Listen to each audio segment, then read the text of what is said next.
It is now with very great pleasure and a very great sense of honour that I call for Mr. James Baldwin to speak third to this motion.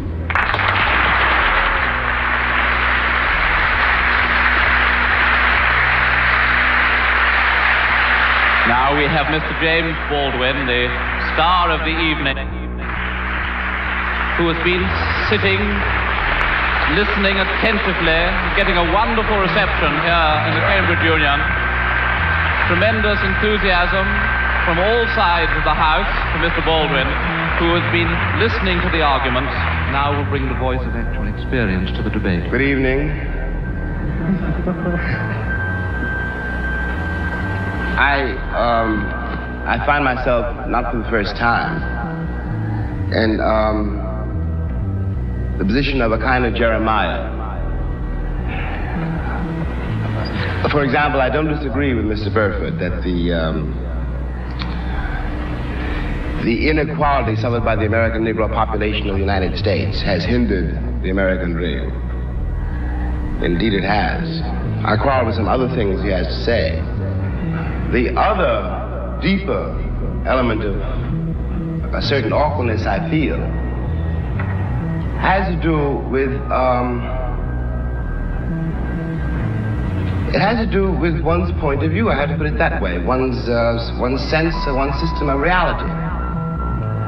It would seem to me that the proposition before the House, if I put it that way, is the American dream at the expense of the American Negro, or the American dream is at the expense of the American Negro, is a question hideously loaded, and that one's response to that question, or one's reaction to that question, has to depend on the effect on where you find yourself in the world, what your sense of reality is, what your system of reality is. That is, it depends on assumptions which we hold so deeply as to be scarcely aware of them.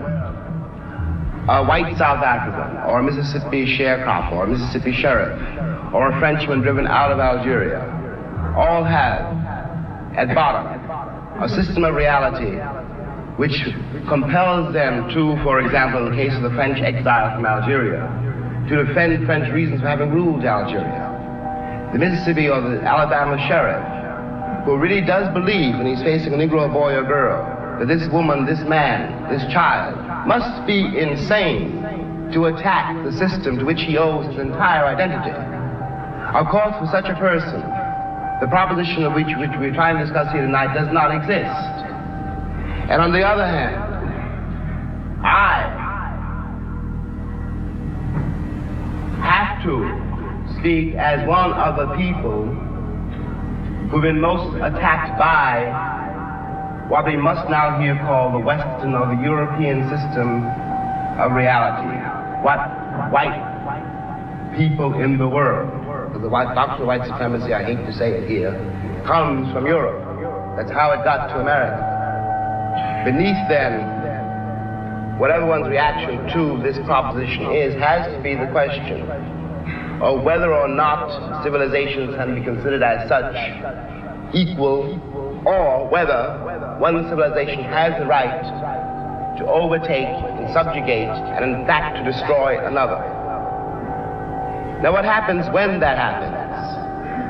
Leaving aside all the physical facts which one can quote, leaving aside rape or murder, leaving aside the bloody catalog of oppression, which we are in one way too familiar with already.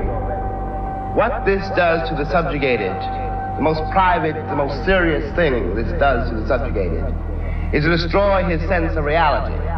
It destroys, for example, his father's authority over him. His father can no longer tell him anything because the past has disappeared, and his father has no power in the world. This means, in the case of an American Negro, born in that glittering republic, and in the moment you are born, since you don't know any better, every stick and stone and every face is white, and since you have not yet seen a mirror, you suppose that you are too. It comes as a great shock around the age of 5 or 6 or 7 to discover that the flag to which you have pledged allegiance, along with everybody else, has not pledged allegiance to you, It comes as a great shock to discover that Gary Cooper killing off the Indians when you were rooting for Gary Cooper, that the Indians were you. It comes as a great shock to discover that the country, which is your birthplace, and to which you owe your life and your identity, has not in its whole system of reality evolved any place for you. The disaffection, the demoralization, and the gap between one person and another, only on the basis of the color of their skins, begins there and accelerates throughout a whole lifetime. So presently you realize you're 30 and are having a terrible time managing to trust your countrymen. By the time you are 30, you have been through a certain kind of mill. And the most serious effect of the mill you've been through is again not the catalog of disaster. The policemen, the taxi drivers, the waiters, the landlady, the landlord, the banks, the insurance companies, the millions of details, 24 hours of every day, which spell out to you that you are a worthless human being. It is not that.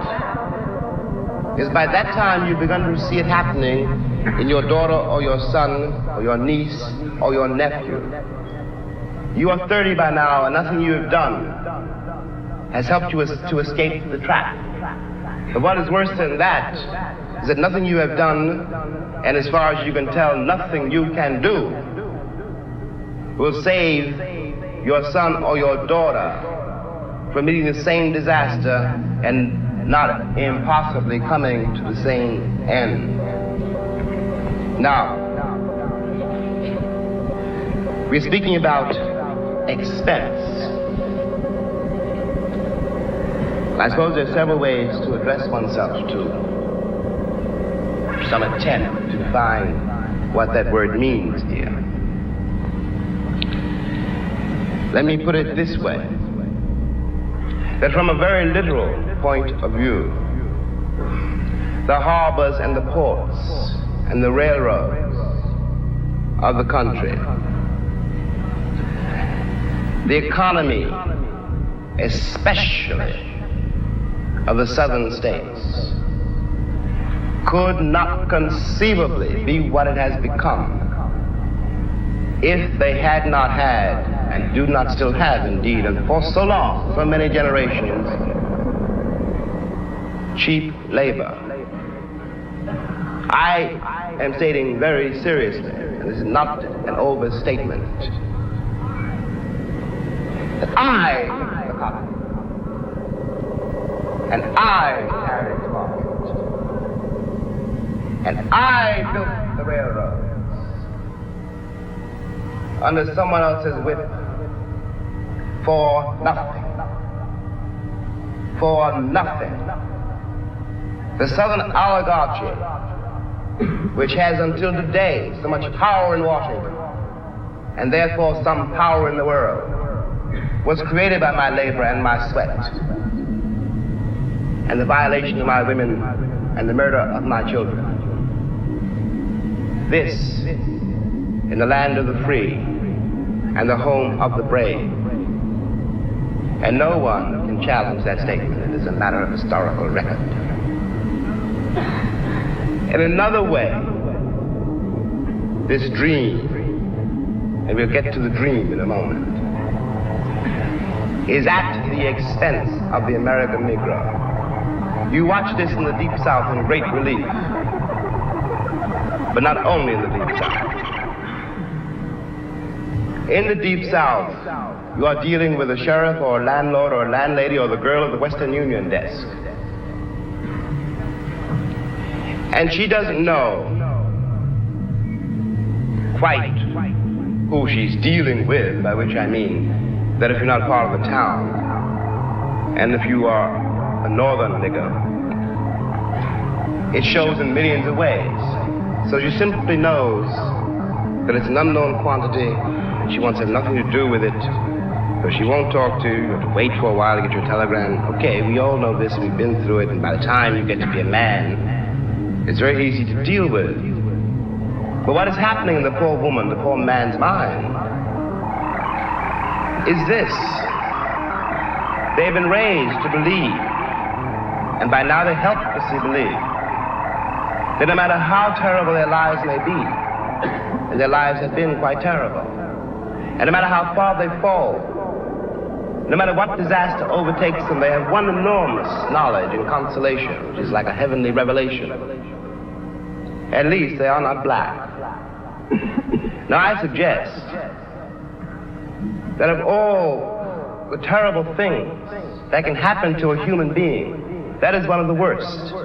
I suggest that what has happened to white Southerners is in some ways, after all, much worse than what has happened to Negroes there. Because Sheriff Clark in Selma, Alabama, cannot be considered, no one can be dismissed as a total monster. I'm sure he loves his wife, his children. I'm sure that, he likes to get drunk. He's, after all, one's got to assume, and he is visibly a man like me. But he doesn't know what drives him to use the club, to menace with the gun, and to use the cattle prod. Something awful must have happened to a human being to be able to put a cattle prod against a woman's breast, for example. What happens to the woman is ghastly. What happens to the man who does it is in some ways much, much worse. This is being done, after all, not 100 years ago, but in 1965, in a country which is blessed with what we call prosperity, a word we won't examine too closely, with a certain kind of social coherence, which calls itself a civilized nation and which espouses the notion of the freedom of the world. And it is perfectly true from the point of view now simply of an American Negro. Any American Negro watching this, no matter where he is, from the vantage point of Harlem, which is another terrible place, has to say to himself, in spite of what the government says we can't do anything about it.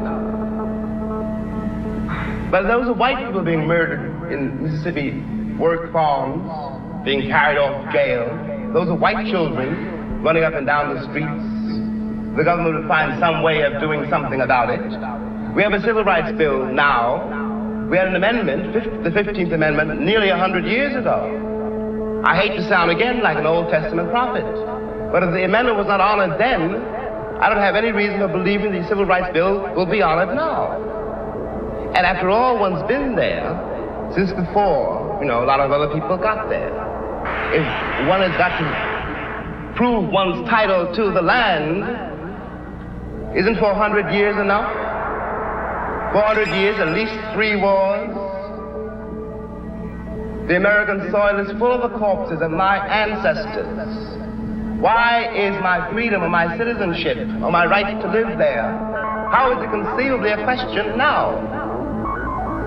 And I suggest further that in the same way, the moral life of Alabama sheriffs and poor Alabama ladies, white ladies, that their moral lives have been destroyed by the plague called color, that the American sense of reality has been corrupted by it. At the risk of sounding excessive, what I always felt when I finally left the country, found myself abroad in other places, and watched Americans abroad. And these are my countrymen, and I do care about them. And even if I didn't, there is something between us. We have the same shorthand. I know. When I look at a girl or a boy from Tennessee, where they came from in Tennessee, and what that means. No Englishman knows that, no Frenchman, no one in the world knows that except another black man who comes from the same place. But one watches these lonely people denying the only kin they have. We talk about integration in America as though it was some great new conundrum. The problem in America is that we've been integrated for a very long time. Put me next to any African, and you will see what I mean. And my grandmother was not a rapist. What we are not facing is the result of what we've done. What one begs the American people to do for all our sakes is simply to accept our history. I was there not only as a slave, but also as a concubine. One knows the power, after all, which can be used against another person if you've got absolute power over that person.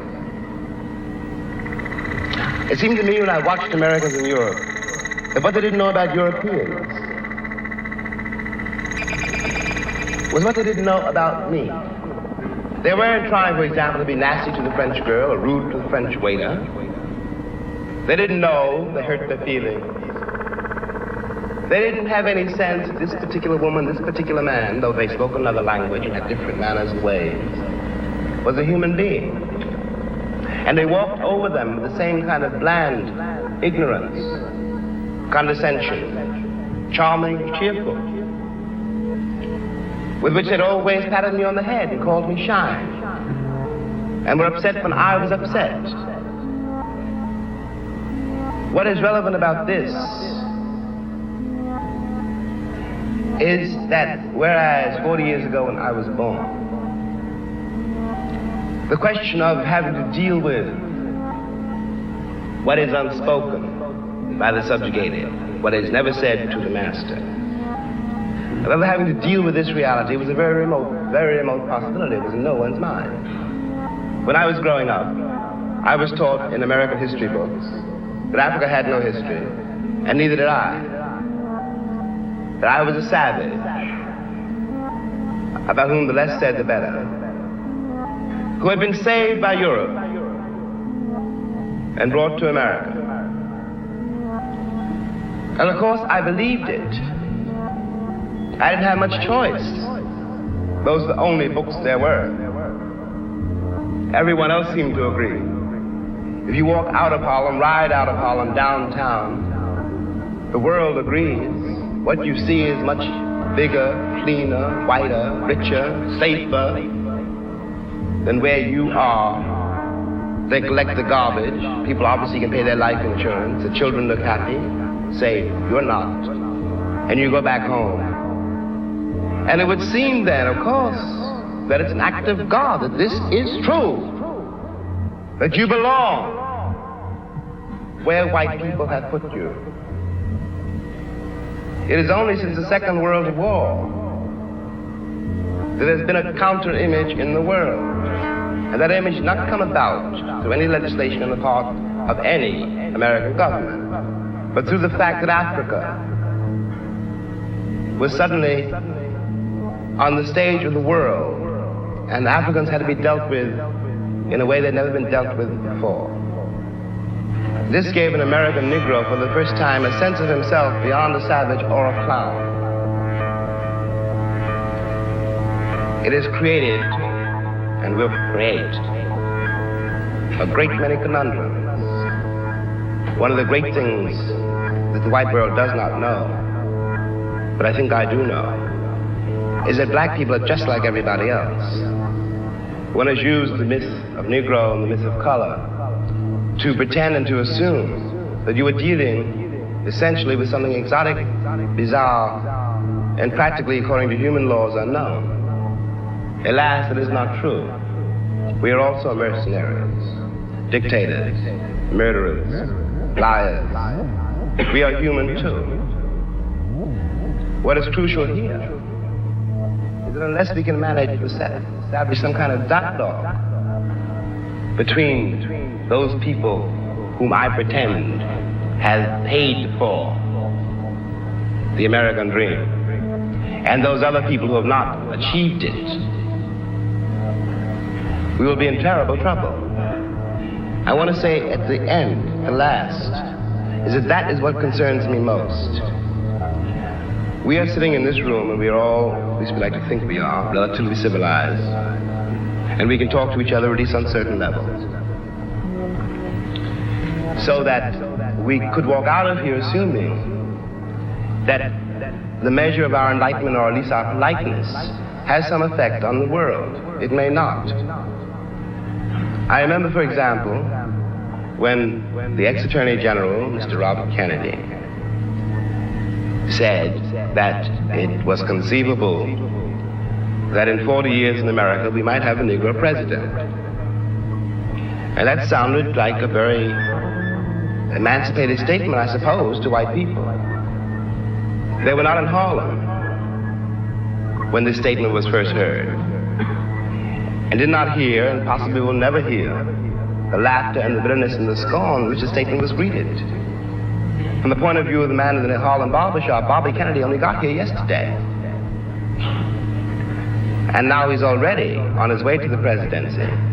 We've been here for 400 years, and now he tells us that maybe in 40 years, if you're good, we may let you become president. What is dangerous here is the turning away from anything any white American says. The reason for the political hesitation in spite of the Johnson landslide is the one who's been betrayed by American politicians for so long. And I'm a grown man, and perhaps I can be reasoned with. I certainly hope I can be. But I don't know, and neither does Martin Luther King, none of us know how to deal with those other people whom the white world has so long ignored, who don't believe anything the white world says, and don't entirely believe anything I or Martin say. And one can't blame them. You watch what has happened to them in less than 20 years. It seems to me that the city of New York, for example, this is my last point, which has had Negroes in it for a very long time. If the city of New York were able, as it has indeed been able, in the last 15 years to reconstruct itself, tear down buildings and raise great new ones, downtown and for money, and has done nothing whatever except build housing projects in the ghetto for the Negroes. And of course the Negroes hate it. Presently the property does indeed deteriorate because the children cannot bear it. They want to get out of the ghetto. If the American pretensions were based on more solid, a more honest assessment of life and of themselves, it would not mean for Negroes, when someone says urban renewal, that Negroes simply are going to be thrown out into the streets, which is what it does mean now. This is not an act of God. We're dealing with a society made and ruled by men. If the American Negro had not been present in America, I am convinced that the history of the American labor movement would be much more edifying than it is. It is a terrible thing for an entire people to surrender to the notion that 1/9 of its population is beneath them. And until that moment, until the moment comes when we, the Americans, we, the American people, are able to accept the fact that I have to accept, for example, that my ancestors were both white and black, that on that continent we are trying to forge a new identity for which we need each other, and that I am not a ward of America. I am not an object of missionary charity. I am one of the people who built the country. Until this moment, there is scarcely any hope for the American dream, because the people who are denied participation in it, by their very presence, will wreck it. And if that happens, it's a very grave moment for the West. Thank you.